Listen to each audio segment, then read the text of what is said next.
and other people would come up and say, give me a testimonial for my agency and my company and how good I am. I don't even know what you do. We've never met before. I don't even know your name. Why am I going to give you a testimonial? Oh, just tell everyone what.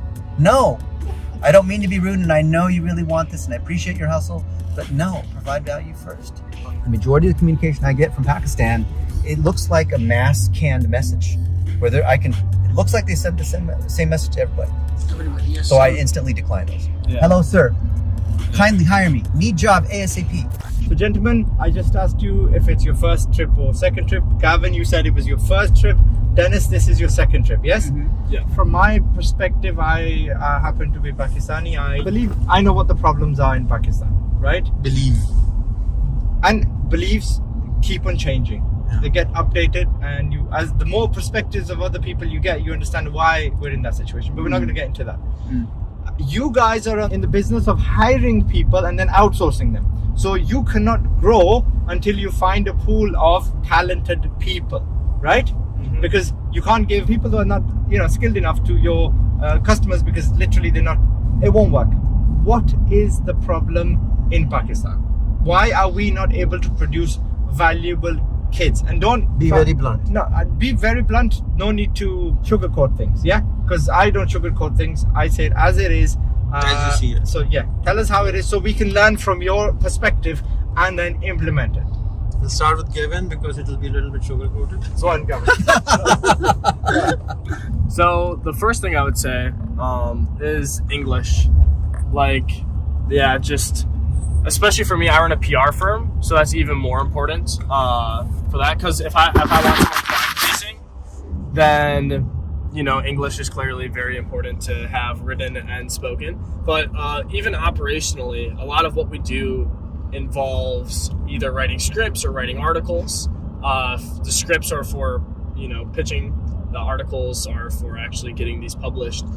So English is super important for that, which is maybe a bit more for us than for other companies since it is a PR firm. Number two, I would just say the skill level of certain things. Like I do not care at all where someone's from if they can do a job really well. Yeah. And it just, when I look side to side, just sometimes the skill is not there. So that's number two. Number three. That includes serving at KFC. What'd you say? Does that include getting service at KFC? For the skills? Yeah. Yeah. If they're speaking in English. So most of the time, you gotta do digital skills. Yeah. Right. So you're talking about digital skills. Yeah, digital skills. Right. Skills that I would hire somebody for in an online PR firm. Okay. Yeah. Is a 30-day course immediately going to prepare you to get a job? Absolutely not. Exactly. What needs to accompany it?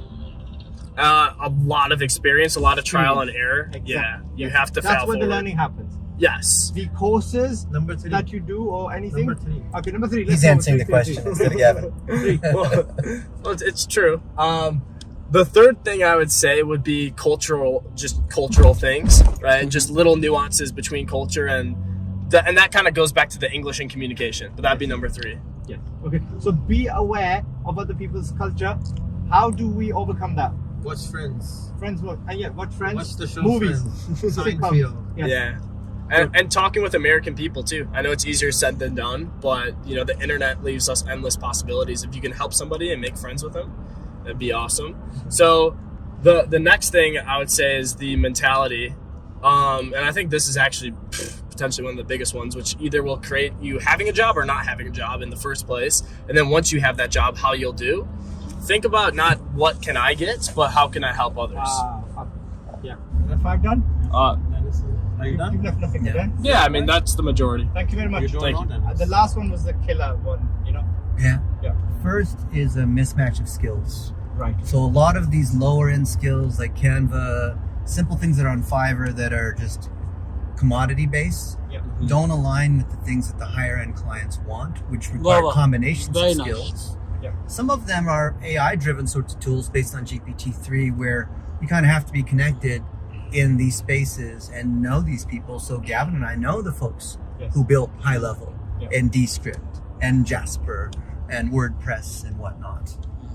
And that is a chicken and egg because number two, there's a lack of connectivity and relationship building. If you don't know these people, if you don't know how they talk, beyond just even the basics of like friends and American humor and this kind of thing, is not understanding how to talk to other people and, like Gavin says, provide value before you ask. Yes. At this conference the last 3 days, I can't tell you how many people came up, shoved the phone in my face while I was talking with somebody else. Yeah. And I looked at them and I said, is this okay? In Islam, in America, this is bad manners. Yes. This is very rude to do this. And other people would come up and say, give me a testimonial for my agency and my company and how good I am. I don't even know what you do. We've never met before. I don't even know your name. Why am I going to give you a testimonial? Oh, just tell everyone what. No, I don't mean to be rude, and I know you really want this and I appreciate your hustle, but no, provide value first. Yeah. 3 is the insistence upon expertise instead of being willing to listen and follow directions. Wow. So saying, I'm an expert in SEO. I've been doing this for 2 months. Really? Yes. So today, this afternoon, I was talking with these 2 people. They came up initially, asked a question. I started to answer it. And then they told me, they were teaching me SEO. They're telling me what their opinion was on how to make video, on how to go viral, on how to spend money on ads. And I'm thinking, you have no experience. I've spent $1 billion on Facebook ads. Hopefully, and then I explained to them, whoever should give an opinion is someone who credibly has done the thing. I don't care how confident you are, you have no credibility unless you have done that particular thing. 4, which is interrelated with these other pieces, what Gavin was saying, was the mindset. So unless you understand, at first I thought it was etiquette when I first came. Then I realized it was something deeper about not even realizing or believing or that you could make $1 million a year and that you build relationships over time instead of just, I'm going to ask this person right now, how many people came up to you, Gavin, and said, oh, and they recited their whole resume of what they did and all this stuff just for 2 or 3 minutes, as if it was some sales pitch, and they'd hope that if they recited their sales pitch enough times, maybe you would hire them. Like that one guy, I do interior design and blah, blah, blah. I'm not looking for interior design. I'm not a car manufacturer looking for doing interiors for my vehicles. It's not my business. Which goes back to the first 3, which is like a lack of listening. So, Gavin's firm's called Empathy Firm. I think empathy, called number 5, is the biggest missing piece, which ties to communication. At first I thought it was not speaking great English. Forget about the accent. I work with lots of people who have accents. Yeah. It's the empathy, which goes back to caring and understanding them first before I ask for what I want. I've never heard anyone else say something like, hey, I was watching your YouTube video where you and Gavin were talking about this one thing, and I had this one question where you said this, can you explain? They didn't do that. Or saying like, hey, what can I do to help you? Wow. I really like what you're doing. Or instead it was like, let me tell you how I'm an expert. I do all these things. You need to hire me. Can we schedule a meeting? Or can I just get some private consulting with you right now? And I'm going to ask you all these questions. There's a whole line of these other people. I want to help everybody. It's not that I don't want to help you, but like this general level of inconsiderateness, which, no, actually that's not accurate to call it inconsiderate. It's just not even aware of this thing. Isn't it the same thing we're doing right now to you?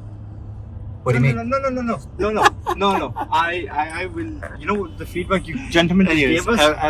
It was invaluable. Yeah, See, but Thank you. we didn't give them anything. We just asked for feedback. So, Yes. But if you can teach these folks how to do active listening, which is reflecting back what they're saying. Parting gift. Active listening. So, Active listening. Very few people here even know what it is or can practice it. That's number 4. Number 5. Yeah. Empathy and active listening.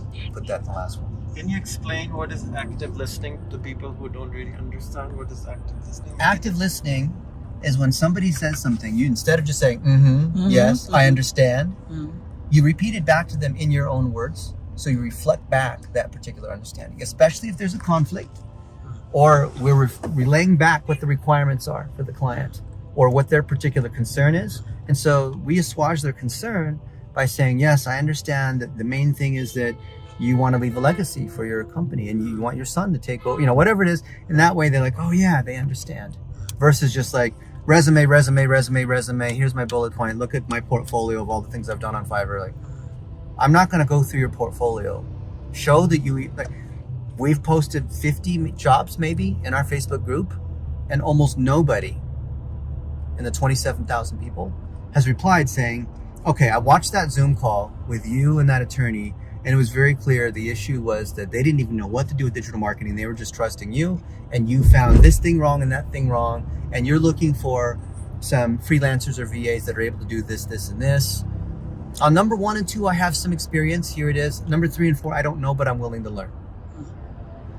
Which shows they put in the time to do the research. That's an example of active listening. It's reflecting back and understanding. Instead of the majority of the communication I get from Pakistan, it looks like a mass canned message where it looks like they sent the same message to everybody. Everybody, yes. So I instantly decline those. 5 out of 27,000. Yikes. Not even 5. Not even. Not even. No. So how I would be many? happy with 5. Dennis? So how many people did you hire? We've hired 20. Just one. I'm going to end the video here. But if we had more people that could do any of these things that we talked about, we'd hire all of them. Every single one of them. So, if you had a magic lamp and you had some solutions for it, what would the genie of the lamp do? We'd basically duplicate the empathy that's inside Gavin. Back to the initial point about credibility is the only way that you can give advice. I would model other people who do the very thing that I want. So if I want someone who knows how to run a 7-figure agency, I'm going to talk and take advice from people who've run 7-figure agencies. If I want to learn how to do PR, I'm going to look at what Gavin's doing. If I'm going to learn how to build analytics system, maybe look at what I'm doing. But in Pakistan, it could be, it's like in the inner city in America, you have these African-American children that become drug dealers or whatever because they don't have role models except for like those people. But you have the Sunny Ali's and these other folks, but you want to, just like what, Gavin talks about, connect and give and friend, there needs to be more, like maybe I'm the Rihan of the United States in some ways. And so if we can bring together the Rihans of these other countries, other people can see this is how, just like what Rihan says, like watch Friends or real Netflix stuff that's related to our culture. It's not that we're trying to make them Americans, but they understand how to communicate in this way. You want to learn to speak great English? You want to learn how to close deals? Watch people who know how to close deals. I posted tons of recordings on how I've closed deals. Why not? I don't see, could be wrong, maybe I'm being too harsh, but I don't see the Pakistanis in our group actively digesting what I believe is pure gold for them to learn how to do SEO, how to close deals, how to write content, how to use these different tools. I'm literally making the training myself step by step as I'm doing it, putting it out there, and maybe a few thousand people will watch each video, but there's almost no comments. And of the comments, very few reflect any sort of awareness of any of the concepts that we talked about. So what does it make you analyze? If you analyze it as a gap, I understand there's a huge gap, but can you kind of quantify, like we're in the 1st grade, 2nd grade, 10th grade, you're talking 10th grade content? Yeah. Or are you giving the 1st grade content to them? I'm giving 8th to 10th grade content. Where But- do they stand? There's a lot of 1st grade because there's a lack of understanding of basic English. And the vocabulary we use in business is a lot different than tourism English. The second piece, which is really hard to spot, is this cultural awareness, this etiquette of how to build relationships. But you can tell using the words that they have. So how many times, Gavin, do you get hit up by people from Pakistan where it just says, hi, or hello, sir, kindly hire me, need job ASAP. And even Hi. stuff in person too, like Yeah. handshakes. In the US, this is a problem to an extent as well. But sometimes when I'm in Pakistan, here, Dennis, shake my hand quick with your right hand. Sometimes people go like this, like the thumb over, which I'm like, what? So just web to web is the rule of thumb. So those, Yes. then nice firm shake. Don't hold on to it for super long after either. Certain etiquette like that goes a long way. So how would you fix, if you got the genie of the lamp, Yeah. what would you 3 things? So technically everything is mindset related and it starts there. But if I'm looking at it from a more skill-based standpoint, the first one comes it's a genie, you can do anything you want. Okay, if it's a genie, then what I'd say is really just the mindset. First off, that just Now you're the genie. How would you change the mindset? I'd have the mindset of knowing that anything is possible, which sounds super cheesy, but when you actually believe that to be true, it actually can become a reality. So it starts inwards before it goes outwards. Because if you never believe that you can actually learn English well, when it gets tough, you're gonna give up. So it starts with that as number one. Number two, back to the mindset, just the mentality of giving, like I talked about earlier. So many people are looking to take. Hey, can you hire me? Can you teach me how to be an expert? Can you give me this? Whatever it is, can you give me your number, which is your time, which is your money? If you could flip that to, hey, I saw that you're working on this, I can help you with this. Or, hey, I have this skill. If you need it, I can help you with that. Or, hey, here's whatever it can be to help and give to others. Flipping that would be number two. And then the last one would really just be from the skill-based standpoint, which still stems from the mindset. If you don't see a lot of people learning a skill, a lot of times people write it off if they don't see a lot of other people doing something. You guys have to be the leaders. Even if nobody else is doing the skill that you know is a good skill to learn, you have to be a leader. And you have to dive into that. That might be uncharted territory in Pakistan, even though other people all around the world are learning some of these skills. So I'd say those would be the three. Brilliant. Thank you very much. Yeah, thank you guys. गुर्बत से बर्बाद हो जा कोशिश है